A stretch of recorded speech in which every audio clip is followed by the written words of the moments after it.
El siguiente segmento tiene contenido o opinión. Muy bien, muy bien. 6:27 de la mañana, gracias por su generosa sintonía. Muchas gracias a todos ustedes. Estamos todo ok con la señal de radio. En las primeras horas de la mañana teníamos alguna dificultad, pero el señor Juan Pablo Constante, DJ Line, ya procedió a la reparación correspondiente. Ya estamos. Muy bien, saludos cordiales. Que se va de mi café, aquí está mi café. Cafecito, buen día, permítame por favor. Cafecito, buen día en esta mañana. Saludos a todos. Un abrazo a la distancia para nuestra querida, amable audiencia. Solamente quiero comentar lo último que acaba de señalar Silrat antes de entrar en materia. Quiero hablar de los temas legislativos hoy. El presidente de la República se demoró una semana para reaccionar sobre el tema de los créditos del BIES. Y ahí es cuando uno se pone a pensar, un gerente se manda solo. Digo, aquí no hay un frente económico que lidere. Está claro que el presidente no se enteró y por eso se demoró una semana para enterarse de que el Banco del IES había tomado una decisión respecto de la tasa de interés para los créditos hipotecarios, y lo que hacen es despedir al gerente. ¿Fue una decisión unilateral del gerente? ¿Fue una decisión adoptada por el directorio del BIES? La cuerda casi siempre se rompe por el lado más delgado y no se asumen responsabilidades. Pero ¿saben por qué pasa esto? A mí me parece increíble que el gerente de una empresa o de una institución pública, en este caso de una entidad financiera pública, tome una decisión supuestamente unilateral a espaldas del directorio y a espaldas de la orientación de la política pública del gobierno. No sé. O sea, ese tipo de cosas que implican, por ejemplo, esta decisión, que es una decisión o era una decisión que iba a golpear el interés del sector inmobiliario. Aquí con Silrad hemos tenido entrevistas con gente del sector inmobiliario, los propios afiliados que seguramente tenían una aspiración, pero que se desestimularon al ver el tema de la tasa de interés. Ese tipo de medidas no pueden ser, pues, tomadas de manera unilateral por un funcionario. Yo me imagino que deben responder a algún tipo de análisis de carácter colectivo, muchísimo más global, con datos, con cifras, intercambiando justamente criterios con el Ministerio de Economía y Finanzas. ¿Cómo el presidente de la República no se entera de este tipo de cosas? Yo pregunto, ¿no? Y a la semana lo que hacen es anunciar con gran pompa que le piden la renuncia o que lo despiden a un funcionario que no es un funcionario de primer nivel. Estamos hablando del gerente del BIES. Ese tipo de cosas evidentemente llaman la atención y dan cuenta de, una vez más, una nueva situación que refleja la falta de liderazgo en este país. Como en cuestiones tan elementales, el propio presidente de la República no se entera de las cosas, luego le informan al presidente de la República y ahí en ese momento toma algunas decisiones. Bueno, aquí por ejemplo, saludos de Navibanco. Esta es la pregunta que yo me hacía yo ayer. El aumento de la tasa de interés no pudo haber sido resuelta directamente por un gerente. Tiene que haber sido conocida por el directorio del Banco del Instituto Ecuatoriano de Seguridad Social. Perdónenme, pero me resisto a creer que un funcionario que ocupa la gerencia, porque un día se le ocurrió recibir unos informes, decidió aumentar la tasa de interés en un punto porcentual sin conocimiento del directorio del BIES. Acá la Arena de Banco me dice, parece que sí estuvo aprobado por el directorio del BIES, pero hace meses atrás. Lo dijeron en un canal de televisión. Y claro, lo que dice Susana Naranjo, lo destituyen y bajan la tasa, porque no he leído un anuncio en el sentido de que bajen la tasa. Este tipo de cosas terminan siendo extrañas, ¿no? Y vuelven a reflejar algo de lo cual hemos sido muy críticos a lo largo de todos estos años, que es la ausencia de decisiones claras, de anuncios claros, de anuncios oportunos, de explicaciones mucho más contundentes a la sociedad. Yo creo que aquí se agarraron de un funcionario para hacerse los desentendidos de una medida que habían adoptado. Como el sector inmobiliario, el sector constructor puso el grito en el cielo, deciden ahora coger y despedir a un funcionario y no asumir las responsabilidades propias. Yo insisto, ¿cómo no se enteran las autoridades del primer nivel de este país que hay una decisión que implica el aumento de la tasa de interés de los préstamos hipotecarios? Les dejo ahí. A ver, muchas gracias. ¿Cómo le va Fabiola Villarruel? Dice, desde hoy en YouTube, muchas gracias. Muy amable. También tiene Facebook Live, YouTube, Facebook Live, que son nuestros canales digitales de Majestad Radio, nuestras frecuencias en señal abierta, también estamos por internet. Bueno, hoy es 13 de mayo del 2021, el último día de la actual Asamblea Nacional. Hoy es el último día, el día de hoy, quienes asumieron funciones el 14 de mayo del 2017, el día de hoy serán por última vez legisladores la mayoría. Algunos ciertamente impresentables, otros que han hecho un gran trabajo, pocos premiados con la reelección, pocos, y otros que completaron ya 8 años y que por obra y gracia de este candado constitucional resulta que ya se jubilan, algunos muy jóvenes, ¿no? Se jubilan y ya no pueden ser legisladores. ¿Cómo le calificamos a esta asamblea, querida audiencia? ¿Cómo le calificamos a esta asamblea? La asamblea que se va hoy, 4 años, entre comillas, de trabajo. Algunos dicen que es la peor asamblea de la historia. Yo discuto eso. A lo largo de 28 años de carrera periodística he sido testigo de unos congresos y unos episodios políticos, pero de llorar en este país, de llorar. Es muy complejo decir que esta ha sido la peor asamblea de la historia. Sí creo que ha sido una de las peores, sin lugar a dudas. Sin lugar a dudas. Esta asamblea que se ha caracterizado por el escándalo, por las denuncias de corrupción. Una asamblea donde hubo ruptura política, destitución de autoridades legislativas y de asambleístas, juicios políticos a conveniencia, denuncias de corrupción, ausencia de acuerdos legislativos, entre otros. Esta asamblea será recordada ¿cómo? ¿Como la asamblea de los diezmos? ¿Como la asamblea del escándalo? ¿Como la asamblea de la traición? ¿Cómo será recordada esta asamblea nacional? ¿Cómo? ¿Cómo será recordada esta asamblea nacional? Cada uno de ustedes tendrá una valoración justamente sobre esto. Tal vez como la asamblea de los diezmos, ¿no? Probablemente creo que es el calificativo que más se pueda ajustar a lo que ha pasado con este periodo legislativo. Y entremos un poco en materia. Luego de esa mayoría inconmensurable que alcanzó una sola organización política, Alianza País, entre 2003 y 2017, con 100 de 137, si la memoria no me es infiel, Alianza País terminó con 97 de 137. Hubo apenas 3 deserciones en el camino. Y claro, se daba en un momento de particular, un momento político muy particular, porque ostentaban el poder, además de la función ejecutiva, que es fundamental. Créanme, en el juego de la política es fundamental hacer diversas lecturas sobre lo que implica el poder y el poder detrás del poder. Por eso en este país, a lo largo de los años, ha habido sectores políticos que no han ganado las elecciones, pero que han alcanzado el poder. Lo que ha pasado en este periodo mismo, ¿no? Tuvimos una organización política que es inexistente en el espectro político electoral como la Ruptura, pero alcanzaron el poder sus personajes más visibles.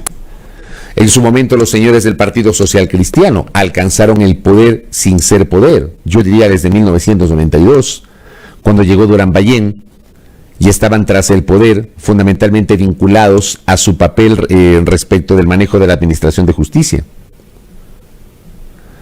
Esta asamblea empieza el 14 de mayo del 2017, hace 4 años, con 74 legisladores de una sola vertiente política, Alianza País. Y repiten la receta que aplicaron en 2013. El otro día, anteayer, algunos de los internautas que me siguen y que me escuchan en el programa de la tarde se enojaron en una entrevista cuando conversábamos justamente con José Antonio, entrevistábamos al asambleísta Juan Cristóbal Lloret, y nos hablaba de los acuerdos que se están tratando de consolidar en estas horas. Claro, y hablaba, invocaba del derecho de tener representación, etcétera, etcétera, etcétera, de todas las organizaciones políticas. Yo le recordaba a Juan Cristóbal, con quien siempre hay una relación de respeto mutuo, que en 2013, por ejemplo, aprovechando de que fueron 100 de 137, se llevaron todo. Tuvieron presidencia, las 2 vicepresidencias, tuvieron 2 vocalías en el CAL, o sea, tuvieron 5 de 7 en el CAL, y tuvieron las presidencias y vicepresidencias de todas las comisiones legislativas. Y para los otros 37 no hubo nada. Así se aplicó el juego de la política, y algunos internautas y seguidores se enojaron por eso, pero fue así. A uno no le cuentan esas cosas, uno ve. Y yo siempre les planteo a ustedes, ampliemos la visión. Si analizamos este momento, también analicemos el momento anterior e identifiquemos las virtudes y los errores del momento anterior para que no se repitan, sobre todo los errores en el momento actual. Y en 2017 volvió a pasar lo mismo. ¿En qué sentido? Volvieron a manejar toda la conducción de la parte administrativa de la Asamblea. Eligieron a José Serrano como presidente de la Asamblea, eligieron a Viviana Bonilla como primera vicepresidenta, eligieron a Carlos Belman Reina como segundo vicepresidente de la Asamblea. Y hubo distribución de las comisiones legislativas, la mayoría. Así fue. Por esa luna de miel que supuestamente le iba a garantizar, entre comillas, gobernabilidad al presidente que respondía supuestamente a la misma orientación política, Alianza País, esa mayoría se rompió. No duró ni 2 meses. Porque ya cuando el presidente o expresidente Rafael Correa se va por primera vez del país en julio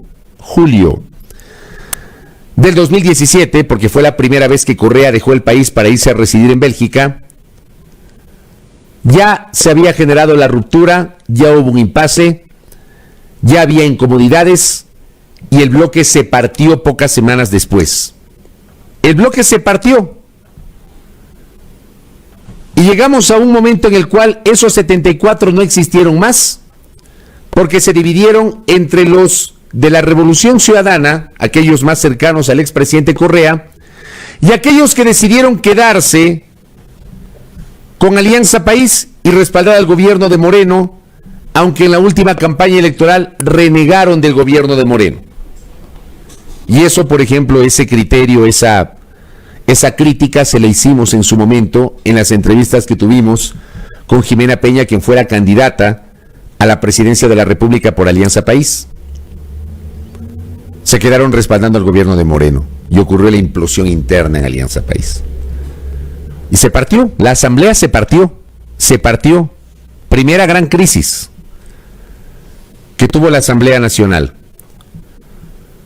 En el primer trimestre del 2018, querida audiencia, primer trimestre del 2018, destituyen al presidente de la Asamblea Nacional, José Serrano, cuando se devela el audio de la conversación entre Serrano y el excontralor Carlos Polit, donde hacían referencia al entonces fiscal general del Estado, Carlos Vaca Mancheno.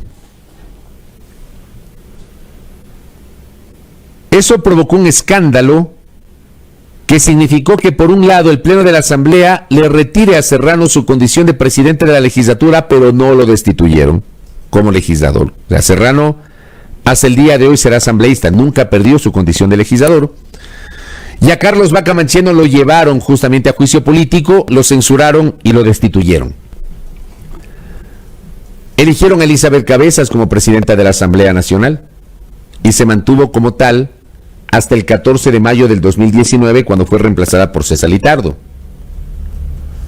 El periodo de Elizabeth Cabezas también estuvo marcado por una serie de denuncias y de presunciones de posibles actos de corrupción de su entorno. Estuvo marcado por aquello. Cosas que finalmente nunca se investigaron, se aclararon, se comprobaron, pero estuvieron ahí. Recuerden ustedes el famoso audio que también se difundió, ¿no?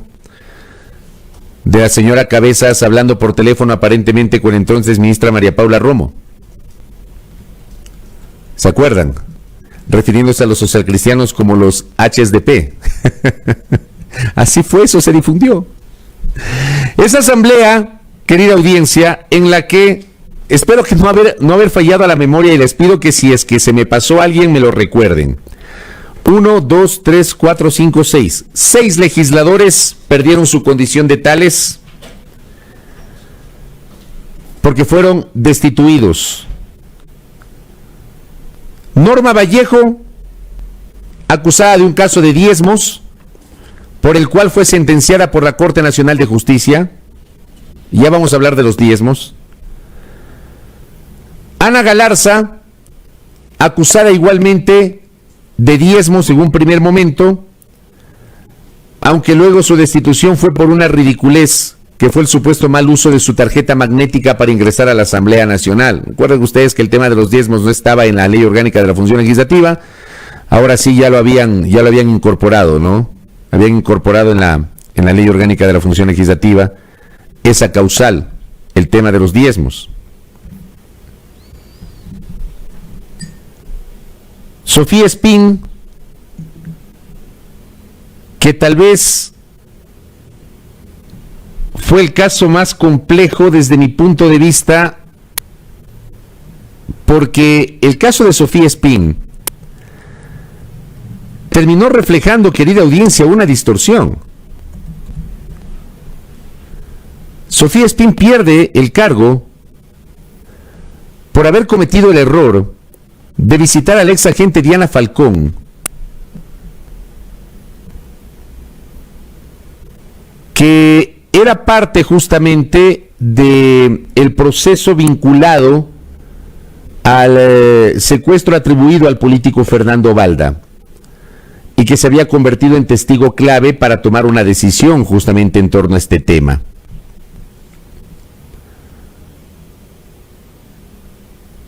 Nunca quedó claro por qué Sofía Espín tomó esa decisión de ir a ver a la gente Diana Falcón. Ella lo reconoció, ella admitió que fue un error, nos lo dijo aquí en una entrevista, y ella perdió el cargo. Fue destituida por el Pleno de la Asamblea Nacional. Pero resulta que meses después la Administración de Justicia archivó la investigación en su contra. Pero ya el daño estaba hecho. La señora Espín había perdido su cargo. Tiene ahí a Sofía Espín. Denme un segundo que tengo algún problema con la internet aquí. Estoy tratando de cambiarme de red nomás. Veamos. Creo que ya estamos bien aquí. Solamente estoy chequeando que esté bien en internet. Ya, estamos bien. Era la red de acá, porque en la transmisión estamos bien con ustedes conectados. Ok. Ahí tenemos 3 casos.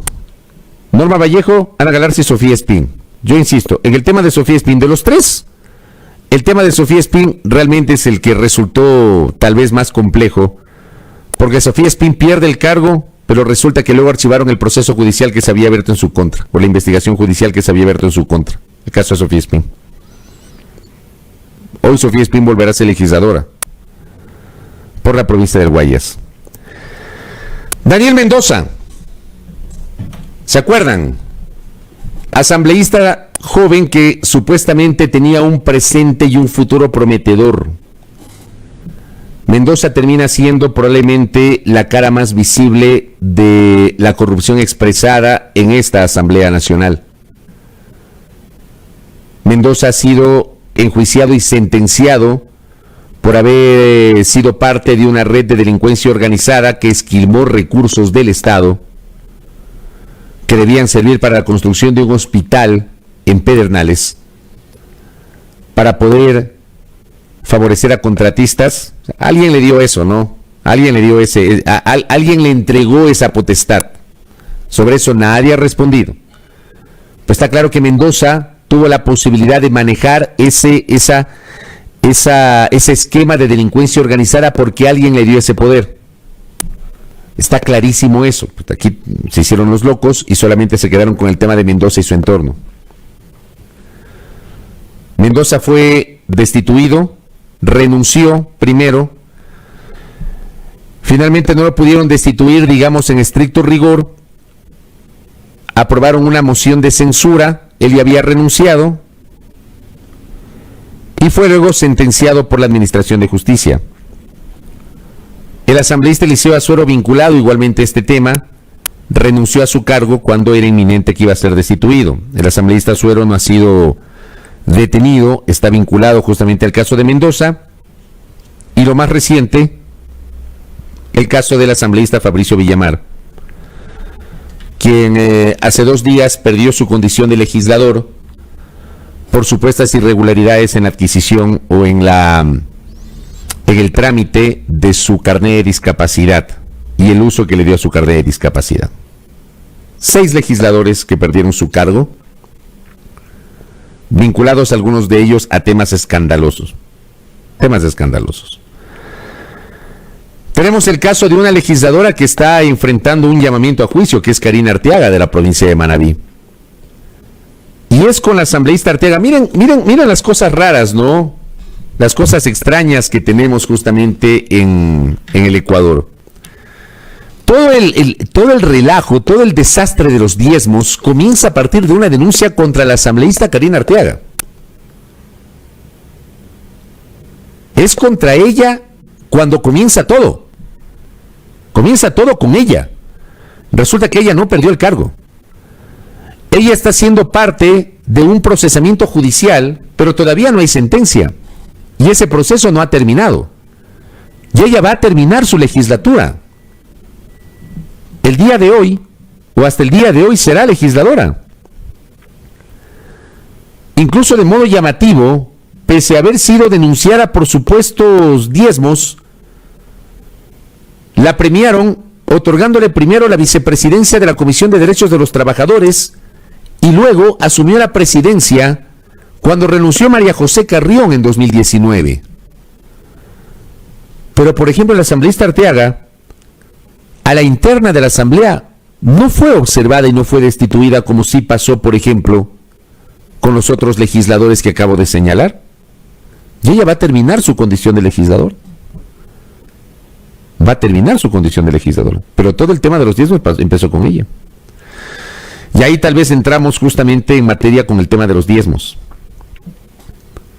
Esta práctica tan repudiable, tan asquerosa, que llevaron adelante algunos legisladores. No todos, porque no se puede poner a todos en el mismo saco, de modo alguno. Hay un grupo de legisladores que se convirtieron en unos piratas, quitándole la mitad del sueldo o todo el sueldo a sus empleados, a su personal. Sobre esto, las investigaciones de la Fiscalía no avanzaron nada. Avanzaron en el tema de Norma Vallejo. Y pare de contar. Y en el caso de Karina Arteaga no terminó el procesamiento judicial. Y la señora Arteaga terminará siendo legisladora el día de hoy. Obviamente deberá rendir cuentas a la justicia, pero nunca perdió el cargo. Hubo denuncias presentadas contra legisladores. Hubo pedidos de investigación ante la Fiscalía y la Fiscalía hizo mutis camino al foro. Respecto del tema de los diezmos. La asamblea de los diezmos.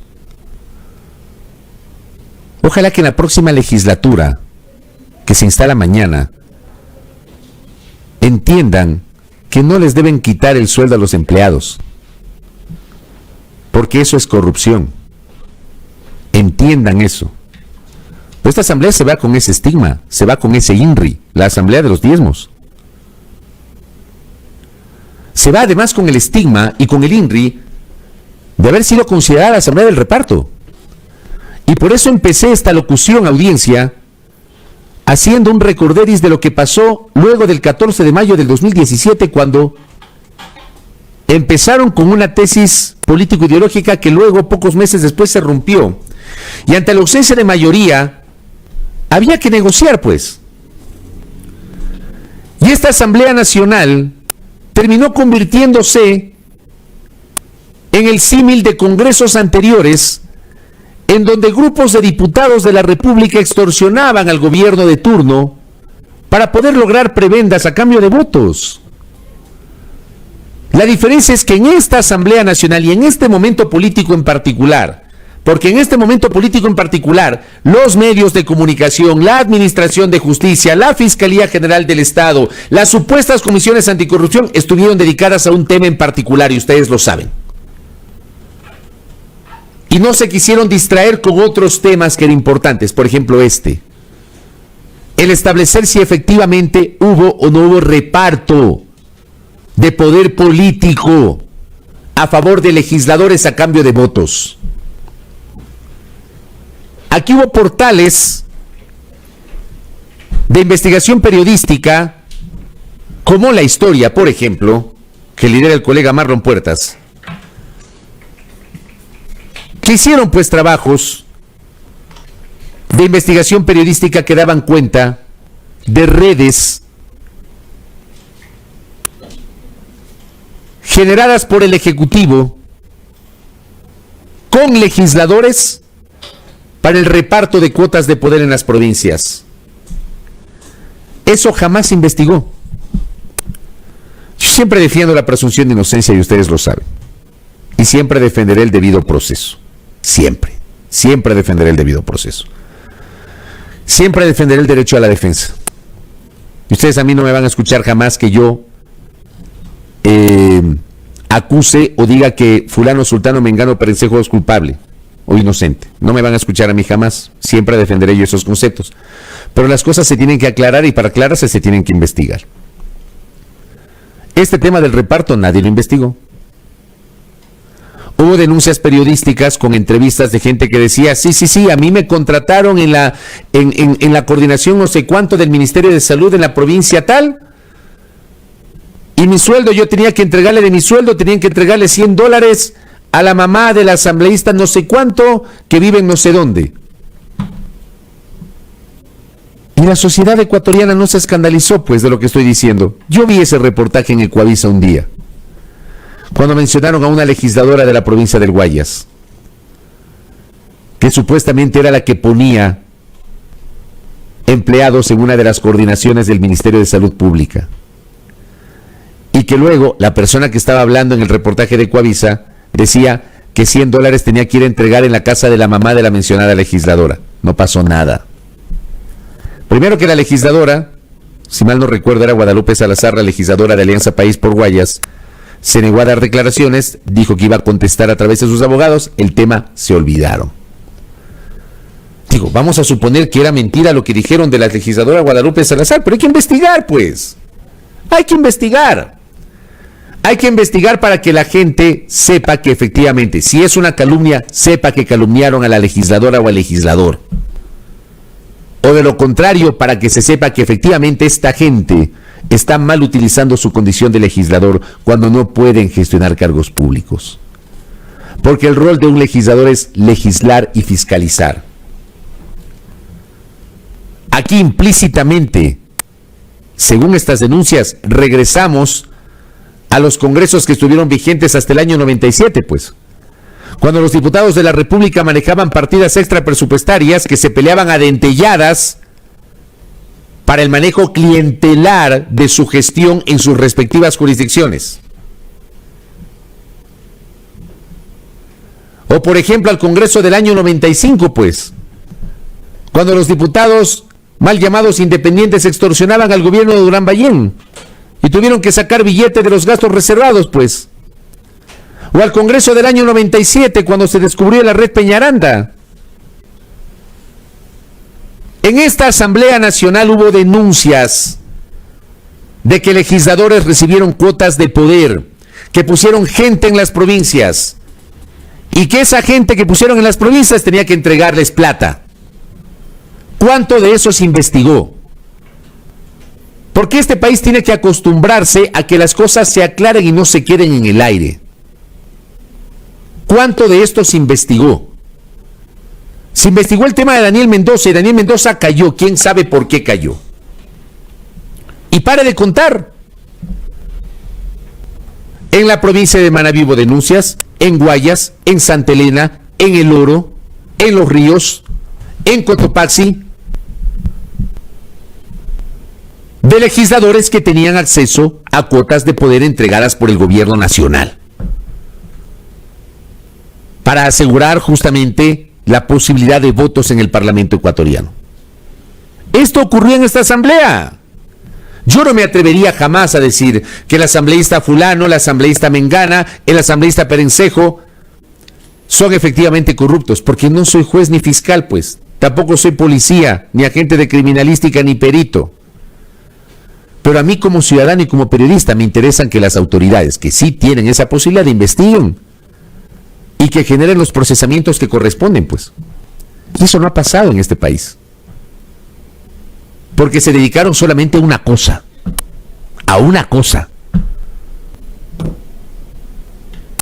A combatir la supuesta corrupción asociada al gobierno anterior.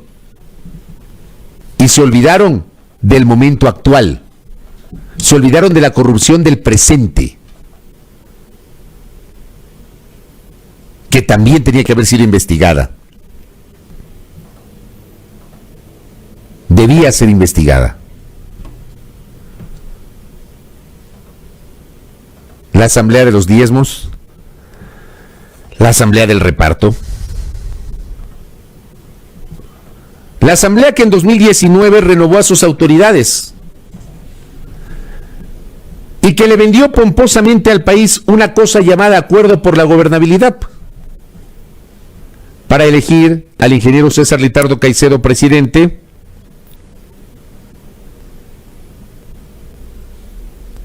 al señor César Solórzano, primer vicepresidente, al arquitecto Patricio Donoso, segundo vicepresidente. Y dijeron, elegimos a las autoridades y tenemos un acuerdo de gobernabilidad de largo aliento. De largo aliento. Ese largo aliento duró menos que un suspiro, porque básicamente sirvió para la distribución de las comisiones legislativas y la elección de las autoridades administrativas. No hubo tal. No hubo tal. No hubo tal. Esa es la asamblea que se va. Esa es la asamblea que se va. Esta asamblea se va con este estigma que estoy señalando.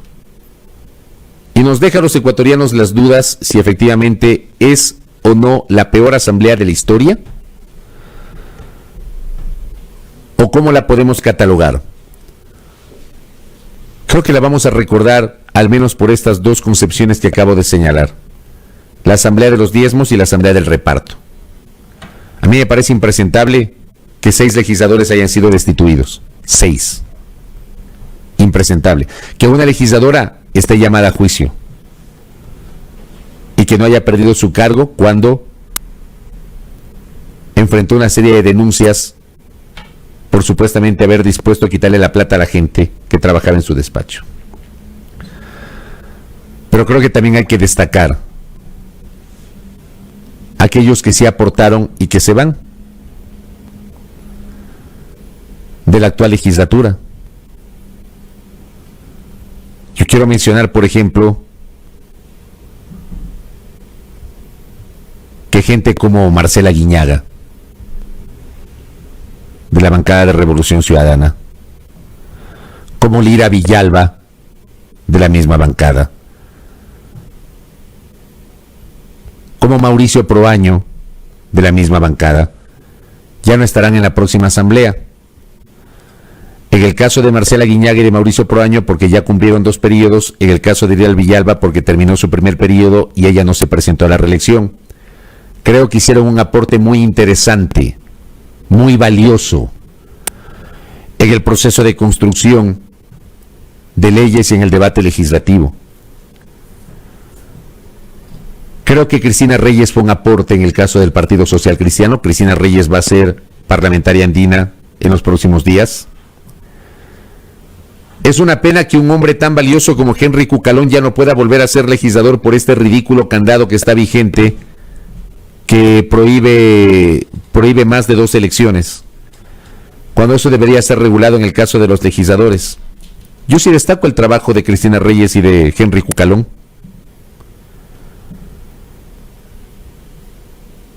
Destaco el trabajo de un caballero manabita, Carlos Berman, y de otro caballero esmeraldeño, Lenin Plaza, y de un caballero carchense, René Yandún Pozo, que no estarán más en la próxima legislatura y que creo que tuvieron un paso con mucho decoro y con mucha seriedad. Lamento que un personaje de la talla de Patricio Donoso ya no pueda volver a ser legislador. Termina sus 8 años. Un hombre que trabajó. Lamento que un legislador como Homero Castañer no haya alcanzado la reelección, porque fue otro político, otro legislador que trabajó con sentido de seriedad y responsabilidad, como Yanine Cruz, que por cuestiones políticas no tuvo la posibilidad de buscar la reelección, pero creo que hizo una legislatura muy interesante, Yanine Cruz, y Lourdes Cuesta, cuyos aportes fundamentalmente para el debate jurídico hay que destacar. Por supuesto que hay que destacar.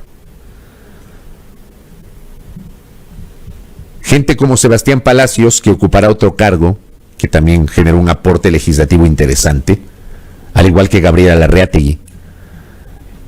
A mí Gabriela Larreategui me dio una muy buena impresión cuando empecé a seguir sus debates a la interna y sus aportes a la interna de las comisiones. Y creo que justamente se destacó por aportar. Son algunos nombres. Héctor Muñoz, por ejemplo, que me parece que es un político joven, ojalá que no se retire de la política Héctor, termina este periodo, pero ha hecho una legislatura impecable Héctor Muñoz. Yo siempre discreparé y odiaré la generalización y por eso estoy particularizando algunos nombres. Probablemente sea injusto no haber mencionado a otros, pero son algunos nombres que yo en lo personal identifico. Porque cada organización política tiene evidentemente gente que se ha destacado. También hay de los otros. Y en una asamblea como esta, que se va con estos INRIs, la asamblea del reparto, la asamblea del diezmo, etcétera, sí hubo gente que se destacó y hubo gente que trabajó con sentido de país. Hay otros que no menciono porque fueron reelegidos y seguirán siendo parte del próximo periodo. Veamos qué pasa con aquello. Así se va esta Asamblea Nacional. Mañana hablaremos de la futura Asamblea Nacional.